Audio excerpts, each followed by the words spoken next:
2022లో జారీ చేసిన జియో నెంబర్ 117 రద్దు గురించి చర్చించుటకు శ్రీ కెఎస్ లక్ష్మణరావు, శ్రీ ఐ వెంకటేశ్వరరావు మరియు పి రఘువర్మ గారు ఇచ్చినటువంటి వాయిదా తీర్మానం తిరస్కరించడానికి.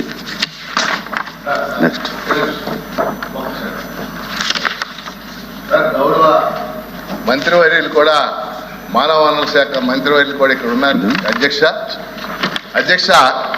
2022లో గత ప్రభుత్వం జియో నెంబర్ 117 అని జారీ చేసింది. ఆ జియో వల్ల మొత్తం స్కూల్ ఎడ్యుకేషన్ మొత్తం కూడా నిర్వీర్యం అయిపోయింది. అధ్యక్ష, గౌరవ మంత్రివర్యులు కూడా పాదయాత్ర సందర్భంగా వారు హామీ ఇచ్చారు. కానీ హౌస్లో దానికి సంబంధించి మంత్రి గారు కూడా ఉన్నారు కాబట్టి చర్చించడానికి అవకాశం కల్పించడానికి కోరుతున్నాను. Question number 13432 minister for finance. అధ్యక్ష, సభ్యులు అడిగినటువంటి ప్రశ్న 2019 నాటికి ప్రభుత్వంలో ఉన్న ఖాళీ పోస్టుల సంఖ్య ఎంత అని. సుమారుగా 2,46,000 రెగ్యులర్ పోస్టులు ఖాళీగా ఉన్నాయి. ఈ ఖాళీ పోస్టులు కొన్నింటిలో కాంట్రాక్టు మరియు అవుట్సోర్సింగ్ వ్యక్తులు పనిచేస్తున్నారు. అధ్యక్ష, అట్లనే 2014-19 నుండి 24 కాలాని వరకు ప్రభుత్వం కల్పించినటువంటి ఉద్యోగాల సంఖ్య ఎంత, శాఖల వారీగా వాటి వివరాలు ఏమేమి అడిగారు. అధ్యక్ష, దానికి 2014 నుంచి 24 కాలానికి ప్రభుత్వం మొత్తం 181,208 ఉద్యోగాలను కల్పించింది. అధ్యక్ష, వివరాలని అనెక్షర్లో శాఖల వారీగా కూడా సభ ముందు పెట్టడం జరిగింది.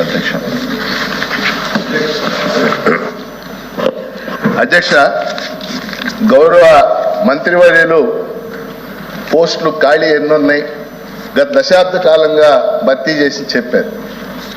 మీ ద్వారా మంత్రి గారిని కోరేది అధ్యక్ష, 2,46,000 పోస్టులు ఖాళీ ఉంటే వాటిలో కొన్నిటిలో కాంట్రాక్ట్ అవుట్సోర్సింగ్ విధానంలో పనిచేస్తారు.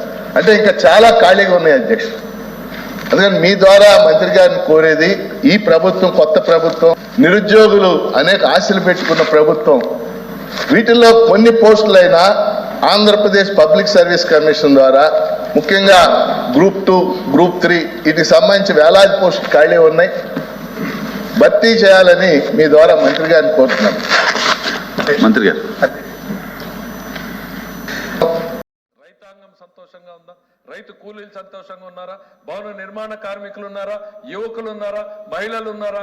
ఏ వర్గం ఈ గత ప్రభుత్వంతో సంతోషంగా లేని పరిస్థితుల్లోనే ఈ తీర్పులు వచ్చినాయి. అధ్యక్ష, ఆ తీర్పుని, ఆ 5 ఏళ్ల పాటు జరిగినటువంటి కష్టాల్ని, నష్టాల్ని ప్రజలు ఒక పీడకల్లాగా మర్చిపోయి చంద్రబాబు నాయుడు గారే దిక్కు. ఆ రోజు 2014 రాష్ట్ర విభజన తర్వాత ఈయన చేతిలో సురక్షితంగా ఉంటుంది అని నమ్మి ఎట్లా ఓటేశారో, మళ్ళీ ఒక్క ఛాన్స్ అని అవకాశాన్ని ఇచ్చి మోసపోయాం. మళ్ళీ మాకు నమ్మిన వ్యక్తి ఉన్నాడు, మేము ఏం చేసినా కూడా ఆ నిమిషం బాధపడతాడేమో కానీ మళ్ళీ మా కోసం పనిచేయడం ఆయనకు అలవాటు అని తెలుసుకున్నటువంటి ప్రజానీకం మళ్ళీ ఆయనకు ఓటేసి అద్భుతమైనటువంటి మెజారిటీతో గెలిపించినందుకు గుర్తు చేస్తున్నారు. అధ్యక్ష, ఇక మా గవర్నమెంట్లో ముఖ్యమంత్రి గారు నిన్నే సభలో చెప్పారు. అధ్యక్ష, లా అండ్ ఆర్డర్ అనేటువంటిది నిజమైన స్ఫూర్తితో ఇంప్లిమెంట్ చేస్తారు. దానికి రాగద్వేషాలు, కుల మతాలు, పార్టీలు ఉండవు, ఉండబోవు. ఇది తన సహచర మంత్రివర్గానికి, శాసనసభ్యులకి, పార్టీకి, ప్రజలకి అందరికీ ఒకే చట్టం ఉంటుంది అనేటువంటిది శాసనసభ సాక్షిగా ఆయన నిన్న ప్రకటన చేశారు. అధ్యక్ష, మార్పు అనేటువంటిది కళ్ళ ముందు కనపడుతుంది. అధ్యక్ష, మేము కూడా పార్టీ కార్యకర్తలుగా పనిచేసిన వాళ్ళం, మాకు కూడా గతంలో అప్పుడప్పుడు ఎమోషనల్ ట్రామా ఉంటుంది, వాళ్ళు అట్లా చేశారు, మేము ఎందుకు చేయలేకపోతున్నాం అనేటువంటిది.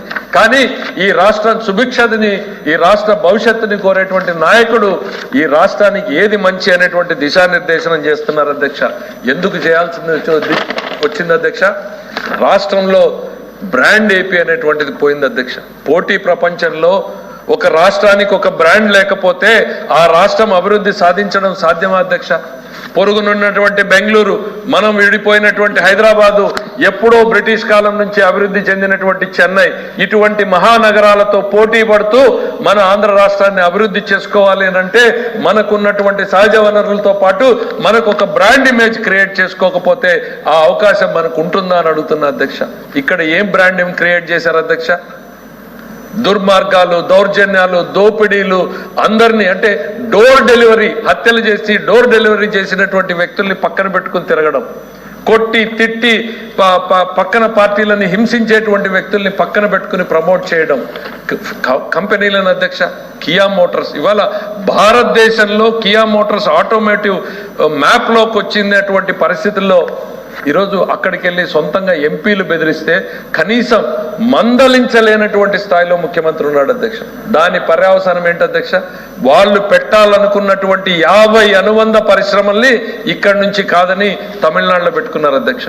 ఇది ఈ రాష్ట్రానికి జరిగినటువంటి నష్టం కాదా అధ్యక్ష? ఈ రాష్ట్ర యువకులకు జరిగినటువంటి నష్టం కాదా అధ్యక్ష? నువ్వు ఇచ్చేటువంటి 10,000తో మా జీవితాలు, మా తలరాతలు మారుతాయా అనేటువంటిది జగన్మోహన్ రెడ్డి గారు గుర్తించాలి అధ్యక్ష. మా కాళ్ల మీద మేము నిలబడగలిగితే, మాకంటూ ఓ ఉద్యోగం వస్తే, మా తల్లిని